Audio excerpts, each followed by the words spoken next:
All right. When'd you put on a wig? When did that happen? I put on a. That's why I had to borp away for a minute.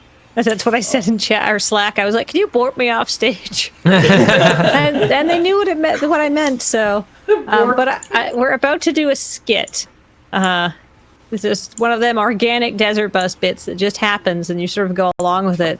It's time for everyone's favorite NPR call-in radio show, hosted by three women who may not be, the three phases of womanhood.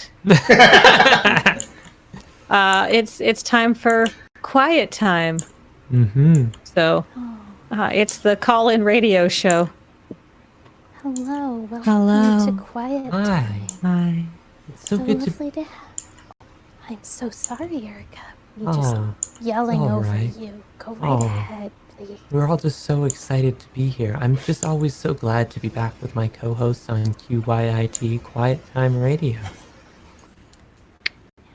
And it's so good to have all of you lovely listeners here with us today. Oh, it's true.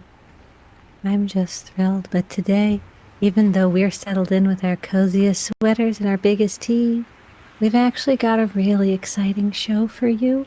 So strap in, because it might get a little bit wild.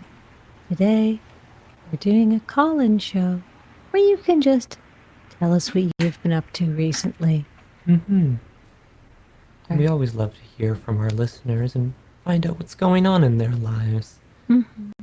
Why don't we go to our first caller here, Jacob? Jacob, Hi. you're on the line. How's it going? Thanks for accepting my call. Thank you for calling in. It's my pleasure. It's my absolute pleasure. I figured this would be a good time to call into Quiet Time because I'm currently in the back of somebody's trunk and I don't want them to hear me. Oh. How did I'm you stuck find in the back yourself of what I think is a bus. I think it's off to Tucson. They just sang a song about it, but I'm not so sure because I'm all the way in the back of the bus. Yes. Have you been kidnapped, Jacob? Should we be I don't alarmed? think intentionally. You see, sometimes I really just enjoy sleeping in the cargo holds of moving vehicles. It's quiet, it's dark, but unfortunately, this one took off. Oh dear, oh dear. I thought I'd gotten in at the right time, but it only goes and makes the journey about once a year. It's just bad luck, I think. Mm-hmm. This might be a more common problem than our listeners think. We've definitely had more than one call-in from people who feel that they've been taken hostage at the back of a fast-moving bus. Yeah. It's true, Yep. yes. It's called a boot. It definitely smells like one in here. Have you tried any soothing teas? No, but I am attempting to rifle through the very old suitcases back here and see what kind of moonshine I can make from old tubes of Crest toothpaste and a couple of hair ties. Oh, that does sound soothing. Well, have a great day, Jacob. Thank you so much. Thank you very, very much. I'll let you know how it turns out if it doesn't make me poop out all of my insides. Good luck on your impromptu road trip. Thank you. Cleanse. Thank you. All right. Oh, Such a wonderful time of year to take a road trip in the It countryside. really is. The open road is so calming. beautiful There's something- scenery. You Just really pop get the- to know yourself. Yeah, just pop the boot of the bus open, watch the leaves change as they pass. Mm-hmm. Such a lovely time. Yeah. And if you're out there having a lovely time, why not tell us about it? Like our next caller, Tim. Hello, Tim. You're on the line. Sigh, sigh. Sigh, duck, sigh. Oh, yes, so lovely of you to course. call us today. Sigh, sigh, sigh. Sigh, duck. Sigh, duck. Sigh, duck. We often have days like that. The important thing to remember, Psyduck, is self-care. Because you can't give back to others Sigh. until you've filled your own basic needs. So just remember to take some time and be gentle with yourself, Psyduck. I would also take an Advil. Sigh. Sigh, sigh, sigh. Psyduck. Yeah, I hope that gets better for you. It can be challenging this time of year when you can't connect with the people around you, but I think if you keep reaching out in the ways that you can, you'll get through this, Psyduck. Sigh. Sigh, sigh. Psyduck. That's very wise. Thank you so much, Psyduck. I think we can all learn something from him. Sigh. Sigh, sigh. Psyduck. Always uplifting. Yes. But, Just such a sweet and gentle caller. all right. Speaking of sweet and gentle, if you've got sweet and gentle news, we'd like to hear it. Our next caller is TQ, who's coming to us from her home in the Gulf Islands. Hello, TQ. Hello. Oh, Sorry, I was just taking a nap. Oh, yes. Many of our listeners enjoy a nice, relaxing nap during our This show. radio show is so good for my mental health. I just want to thank you. I learned about it from my friend Isabel. She raves about you on the morning broadcast. that's lovely to hear. That's wonderful. I actually had a question for all three of you, if you wouldn't mind. Oh, for sure.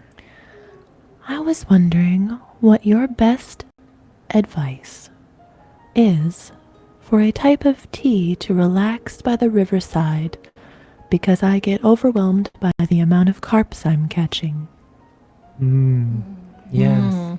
I enjoy something fruity. Maybe with some dried cherry in it. Or maybe some apple. Oh, I love cherry. That's My go-to for a calming tea has always been chamomile. And as I understand it, chamomile is quite easy to find for most people. So the tea is common. Chamomile often grows in driveways, and one of our regular advertisers, Lorna Schlitzwhistle, actually sells some of that good driveway weed in her shop. So if you're local and you're looking for some truly fantastic chamomile tea to relax, that's what I would recommend.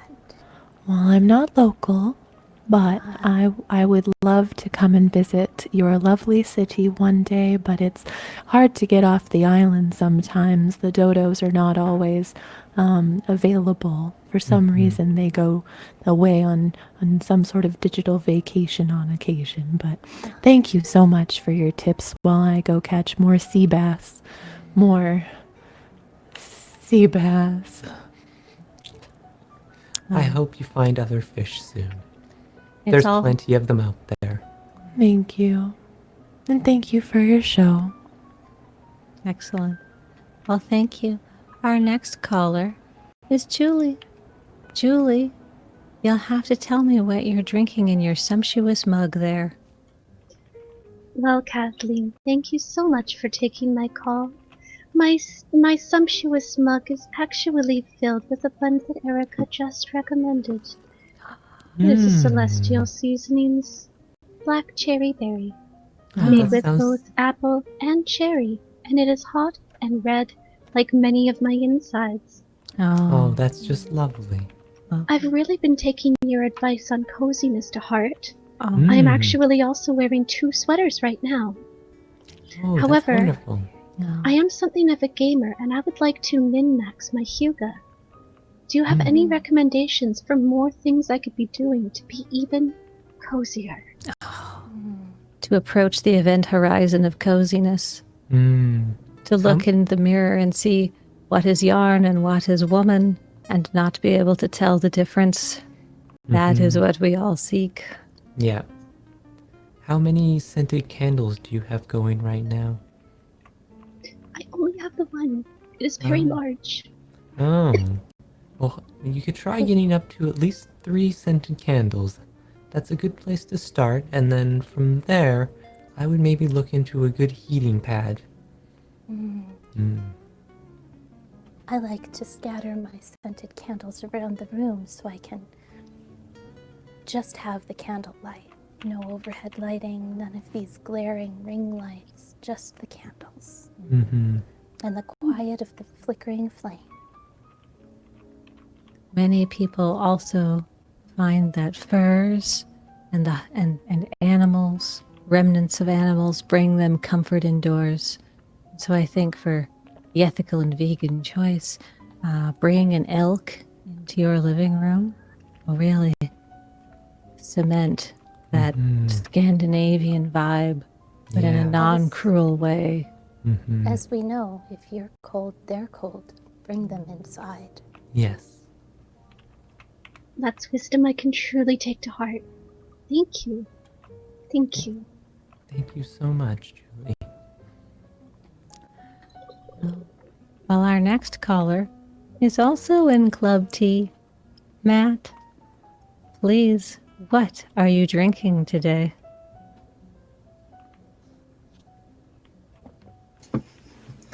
I'm drinking something so good that it rendered me temporarily mute. Just the spiriest of mints. It goes right to my heart and causes a little bit of heartburn, but only a little bit. I do have a question for you ladies 3, actually. Yes. My local pottery circle, it's coming into a bit of a schism, a bit of a crack in the ceramic, you might say. What would you 3 say is the better glazing, a matte or a polished finish? I feel like this has been an argument that's as old as time. Oh, we've had our fair share of disagreements. Do you remember the matte polish debate of '84? Ooh. Oh, yes. Some hurtful things were said. Yes. I think there was an old Akkadian tablet way back written in cuneiform where 2 people were arguing about matte and polished glaze. It just... The merits of... But let's move on from those painful memories. And I think, have you asked your pots how they wish to present to the world? I have tried that before after imbibing some of the good local weeds that we've had in my cat cup. But whenever I ask them a question, they just glaze over and they don't respond. That's such a common response. Yeah. You do have to coax them out sometimes. Yeah. When they glaze over, do they seem to be a little bit brighter, or do they absorb the light a little more? Because often our pottery speaks to us in its native tongue, with its physical form rather than its words. Yes. When I do check in on them right afterward, they do feel a bit tacky to the touch, so a couple of them I don't necessarily trust the designer sense for. Maybe they just need to age and develop their perspectives for a bit longer. I think whatever you glaze your pots with, do not bring your hurtful opinions here. Yes. We don't need to have another falling out. We didn't talk to each other for months. Oh. It was a big deal. I think we can all agree that all types of pottery glaze have their merits. Thank you so much for coming and talking to us today, Matt. Before we get to our next caller, let's just take a very brief commercial break to remind our viewers we currently have a giveaway running right now. Any donations of $13.13 or multiples thereof will get you entered for a chance to win this custom leatherwork item designed by Matthew Webb. It will be either a custom leather journal, a dice tray, or a back patch. That's $13.13 or multiples thereof. I know it's always feels a bit crass to have these capitalist commercial breaks in the middle of our soothing shows, but unfortunately that is what keeps the lights on around here, and we appreciate your patience when it comes to that. Our next caller, Andrew. How are you doing today, Andrew? Hello, QYITTime Radio. I'm doing quite well, actually, thank you. I'm a long-time listener and probably first or second time caller, and I wanted to ask you all for some advice in dealing with my roommate. Oh. What is your issue with your roommate? Well, as you know, as a longtime fan, I do aspire to be as quiet and cozy as possible at all times. But unfortunately, there are occasions where, in order to help folks, I do need to be slightly louder. And during those time periods, I would really, really hope that to minimize the noise, as I don't want to be loud either, that my roommate would be able to be quiet. But unfortunately, my roommate refuses and insists on, in fact, be louder than I am during these time periods. And I must admit, struggling to understand what I can do to help communicate this to my roommate. Have you left a passive-aggressive note? I have. I've left several passive-aggressive notes near her water dish. No, several notes. This I've is left 3 notes there. And you're sure she saw them? I'm positive she saw them. One of them, I believe she stepped on. I found some wet footprints on it, perhaps indicating displeasure. Whereas the other 2 simply were batted aside. Oh. It's always hard when roommates disagree. Yeah. But often I find that our friends and our roommates are loud when they have something important to say. And maybe they feel like they haven't been given the space to say it. Do you have a screaming room? I do not have a screaming room. That might help with your particular situation. It's a designated screaming space. So you can go there to scream, or your roommate can go there to scream. It just helps to fulfill those needs. Is it possible for me to substitute a void for a screaming space, or does it have to be a space instead of a void? Many screaming rooms are voids. It's true. It's true. And I mean, I don't want you to give your personal details out over the radio, but if you live in an apartment building, many stratas offer a screaming room as a common amenity. It just might be down in the basement somewhere. I'll have to check my minutes. And I don't want to take up too much of your time here, QYITTime. But just before I let you go, if I could ask one more quick question about my problematic roommate. Oh, absolutely. Yeah, go ahead. What do you do when their timing is unfortunate and they do not really participate in your bit because they are asleep? Oh. That, I think sometimes roommates, as much as we would like our roommates to be our best friends, sometimes we have to accept that they are their own people that have their own needs and their own schedules, and it's good to give them that space, their own space, their own personal space. Well, thank you very much, QYITTime. I appreciate your advice, and I will take it. Thank you for calling. Thank you. And now, this is rather funny. We have another Andrew coming up. Andy, how are you?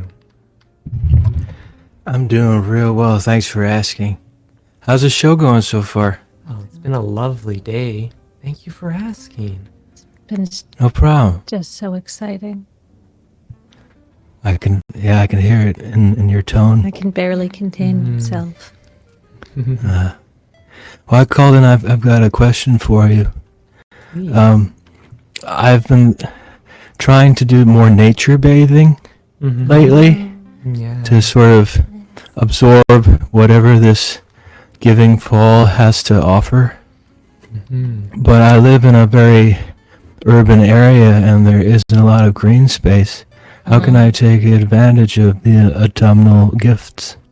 The loss of green space in our urban areas is a real shame. We lose out on so much when we don't have those spaces. Are you a traditionalist nature bather, or are you more of the from the more reformed school of nature bathing? I'm naturalist reformed. I wear nude colored underwear. Oh yes. I sourced it from a provider that matched my skin tone exactly, and it conforms so snugly you think I was orthodox, but I'm just not. I don't know. I have some liberal ideals. Oh, I mean, everyone has to be comfortable in their own way. Oftentimes, many apartment buildings will have rooftop gardens. These are a great place for a bit of nature bathing. Or often, even a lot of parks are just a short bus ride away. If you live near the coast, you can often just walk out into the ocean and float there for a little while. I find that to be very calming. Oh. That sounds good. But lately I've just been walking by the fruit and vegetable section of my grocery store. And that, it works a little bit, but I think I'm being pushed around. But hey, yeah, no, that sounds good. I'll try to find an ocean and float. Yeah. If I could recommend... Oh, go ahead. No, please go. No, please go. Oh, no. I couldn't I possibly. insist. Go ahead. Oh, no. No, please go. If I could make a recommendation, often you can find a little bit of nature and a little bit of sanctuary going through a neighborhood in town where perhaps rich people live, who have all left the country at this time of year because it's cold and miserable. So you can go and hang out in their yards because they're not even using them. Yeah. That's a good place That's a great idea. to enjoy some nature, maybe leave some deposits. Tea. Yes, leave tea for your rich neighbors. I will. They don't have enough. I'll give them more. That's very thoughtful. We do have some listeners who will use public transit to get around and outside of the hustle and bustle of downtown life to a little more natural parts of their area. Have you considered climbing into the boot of a bus and watching the scenery pass from the boot? I have indeed done that. I've donned my nature bathing trunks and climbed into the backs of many vehicles to try to get a broader scope of the vast bounty that the world has offered us. I've been arrested a few times for breaking and entering. Apparently, you can, even if it's a public bus, if you get inside there and they don't want you in there, they will press charges. Yes. And then we get to see the inside of the... I don't know what. I lost myself in that sentence. It was a vivid image that you painted. Gosh, well, you've all been very helpful. I listen to your show all the time. I'm thrilled to speak to all of you. Thank you so much. Thank you very much for joining Thank you us. so much, Andy. I hope you are not arrested in a bus. Again. Yeah. Imagine that happening twice. Mm. Wild. Yeah. Well, That's how this you has get been a a lovely reputation. show. Mhm. Shout out to, as always, Celestial Seasonings. Better than you would expect for the money. That is their tagline. Thank you all so much for spending your time with us today at QYIT, Quiet Time Radio. I hope you've had a very relaxing time and you continue to have a relaxing evening. And now, stay tuned for our upcoming documentary on Screamo. Thank you, everyone.